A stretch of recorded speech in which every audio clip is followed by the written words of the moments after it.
কেউ জিতে এলে তাকে না হয় নিয়ে আসা হলো, হয়তো যে নিজের রাজত্বটা বাড়ানো হলো বা নিষ্কণ্টক করা হলো, এরকম একটা ব্যাপার থাকতে পারে। কিন্তু যেখানে সেটা নেই তখন কিসের জন্য নিয়ে আসাটা? মানে কোথাও গিয়ে তাহলে তাদের নেতা কম পড়েছে, নাকি অপর দলকে একাই সে তাকে নিয়ে এলে ভেঙে টুকরো টুকরো করে দেওয়া হবে, এরকম একটা সম্ভাবনা আছে? সেটাই বোঝার চেষ্টা করছি। আমার ধারণা আপনারাও করেন আর কি, মানে এই প্রশ্নগুলো মাথার মধ্যে তো নিশ্চয়ই ঘুরপাক খায়, আমারও খাচ্ছে, জানেন তো।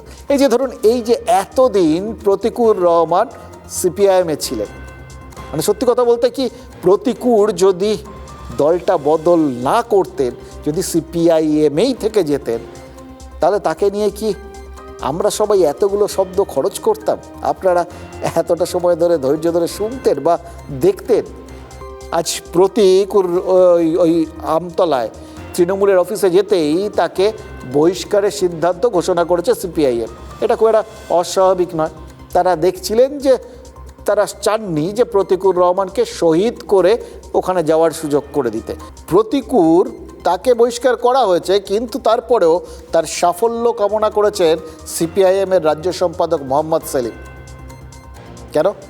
হ্যাঁ, তার কি মনে হচ্ছিল যে সত্যি সত্যি প্রতিকুর যেটা বলেছেন তার দায়ভার তার উপরেই বর্তায়, অর্থাৎ দলের ভেতরে আবার সবাই আরও অনেকে নাকি মুখ খুলতে শুরু করেছে এবং একটা আড়াআড়ি ভাগ হয়ে যাওয়ার মতো ব্যাপার?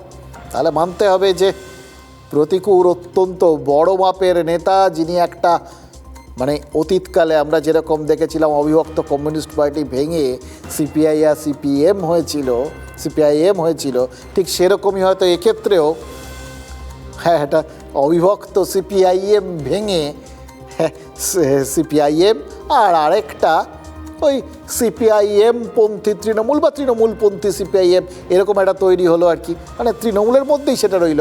এই রকম একটা রাস্তা, ভাগাভাগির রাস্তা কি প্রতিকুর দেখাবেন? এই রকম একটা যে ভাবনার জায়গা তৈরি হচ্ছে বা প্রতিকুর বলার মতো জায়গায় পৌঁছেছেন, সেটার জন্য পুরো দায়ভার কি তার উপর বর্তাবে? এটা নিশ্চিতভাবেই মোহাম্মদ সেলিমকে কিন্তু তাড়া করে বেড়াবে।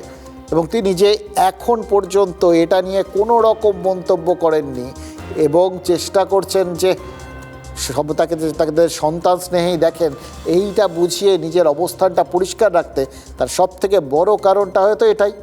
ভেতরে ভেতরে কি তার মধ্যেও কোনো রকম একটা অপরাধবোধ কাজ করছে না? ঠিক কোনখানটায় ভুল করলাম?